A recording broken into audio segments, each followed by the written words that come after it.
Assalamualaikum warahmatullahi wabarakatuh.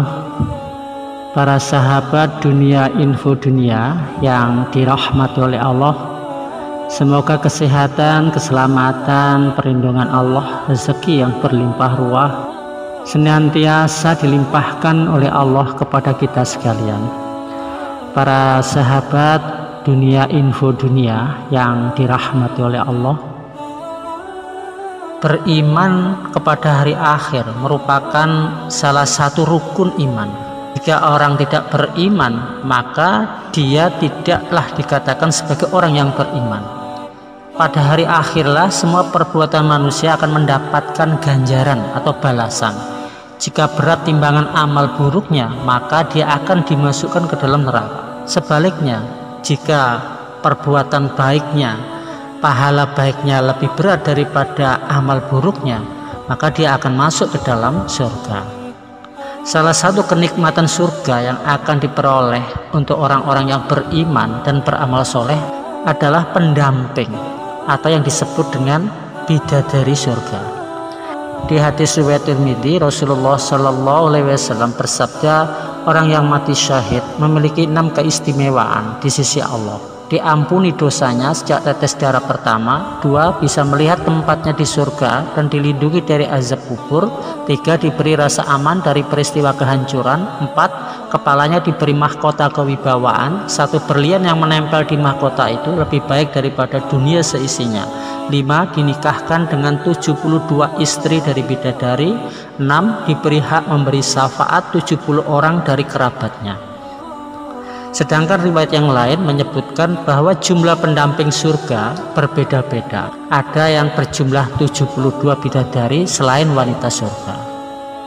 Di hadis riwayat Ahmad, Rasulullah Shallallahu Alaihi Wasallam bersabda, sesungguhnya derajat paling rendah penghuni surga adalah baginya ada 7 derajat, dan dia ada dalam derajat ke-6, dan di atasnya adalah derajat ke-7.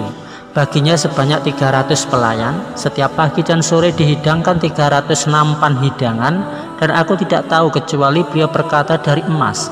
Dalam setiap nampan ada aneka warna makanan yang tidak sama dengan nampan yang lainnya. Dia merasakan kelezatan awalnya sebagaimana merasakan kelezatan akhirnya. Dihidangkan minuman dari 300 bejana. Warna dalam tiap bejana berbeda dengan bejana lainnya. Dia merasakan kelezatan awal dan juga akhirnya. Kemudian dia berkata, wahai Tuhanku, kalau engkau izinkan, aku akan memberi makan penghuni surga dan memberi minum mereka, dan tiada berkurang sesuatu pun apa yang ada padaku. Dia mendapatkan 72 bidadari selain istri-istrinya di dunia. Seorang dari mereka mengambil tempat duduknya sepanjang 1 mil. Dalam beberapa riwayat tersebut menjelaskan bahwa bidadari surga merupakan salah satu balasan yang didapatkan oleh orang-orang yang beriman ketika masuk ke dalam surga kelak. Bidadari surga adalah sosok wanita yang sangat cantik, suci, dan tanpa cacat. Selain itu masih ada ciri-ciri lain yang menunjukkan betapa cantiknya sosok bidadari surga. Bidadari surga adalah sosok perempuan suci. Dia tidak menstruasi, nifas, buang air kecil dan besar, meludah, keluar ingus ataupun kotoran lainnya. Selain itu hatinya suci dari akhlak buruk, lisannya terjaga dari kata-kata kotor.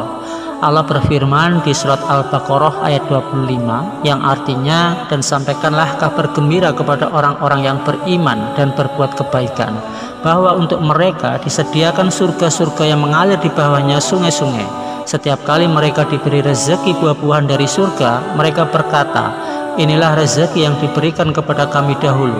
Mereka telah diberi buah-buahan yang serupa, dan di sanalah mereka memperoleh pasangan-pasangan yang suci. Mereka kekal di dalamnya. Ciri yang kedua dari para bidadari surga adalah bidadari surga juga digambarkan sebagai orang yang sangat cantik yang memiliki mata jeli seperti mutiara. Sebagaimana firman Allah, dan ada bidadari-bidadari bermata jeli laksana mutiara yang tersimpan baik. Yang ketiga, bidadari terjaga kehormatannya.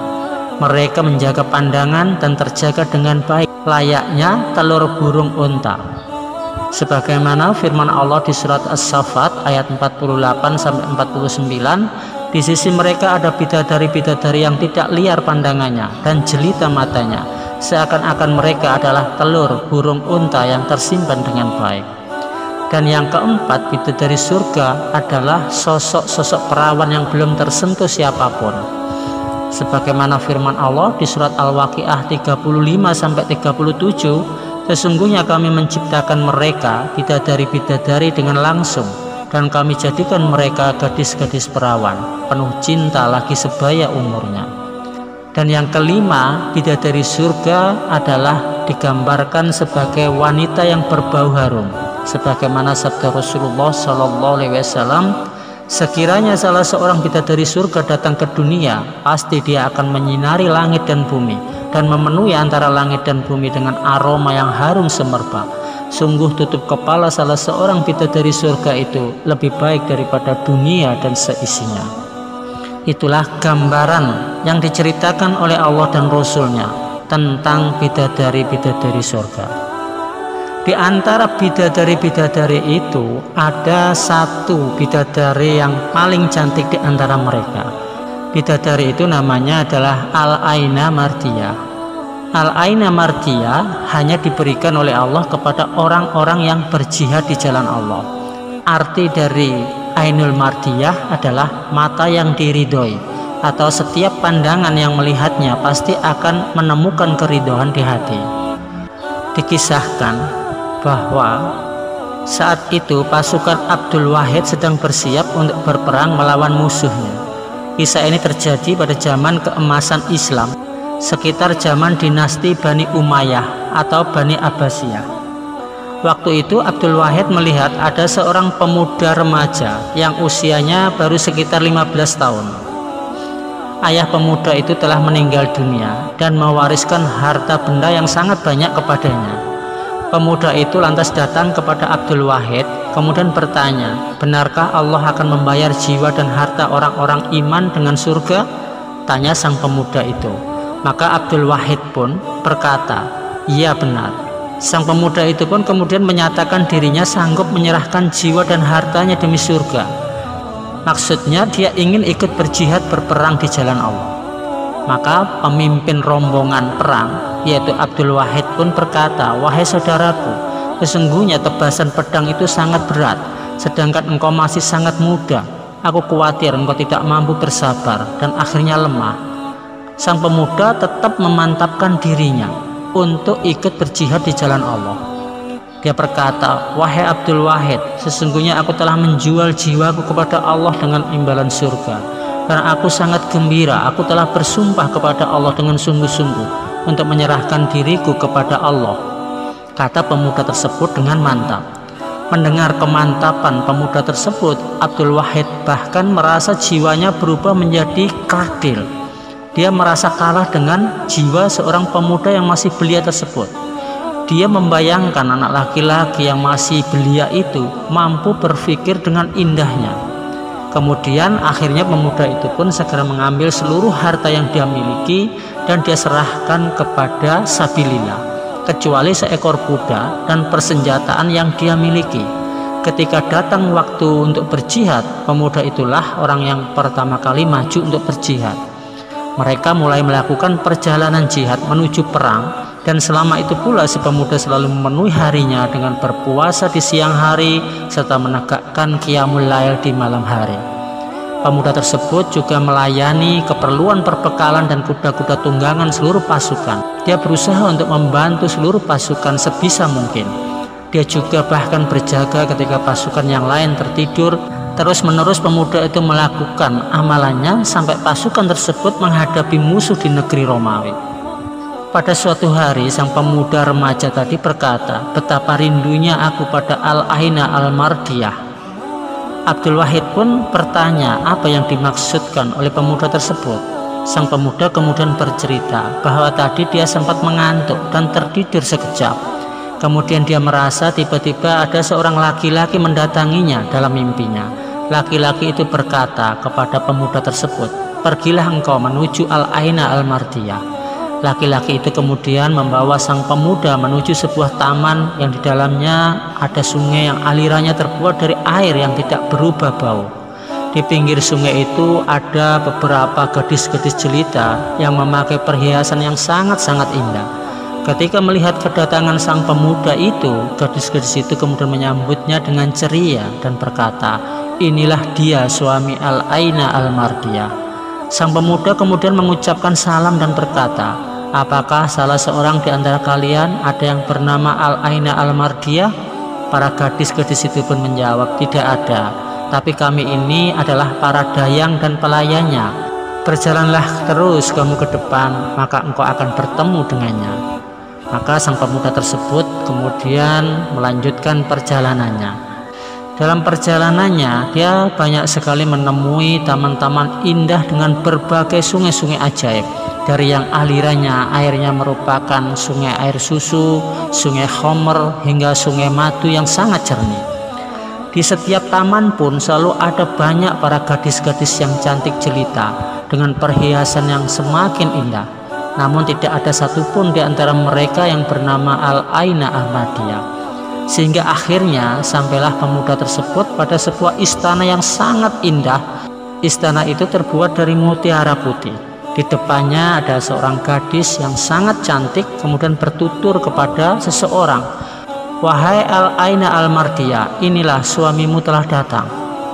Maka sang pemuda itu pun melihat kepada gadis yang bernama Al-Aina Al-Mardiyah tersebut. Bidadari tersebut sedang duduk di atas ranjang emas dengan mengenakan mahkota yang terbuat dari permata dan mutiara. Kecantikan sang bidadari itu membuat sang pemuda remaja tadi takjub, tidak bisa berkata-kata lagi.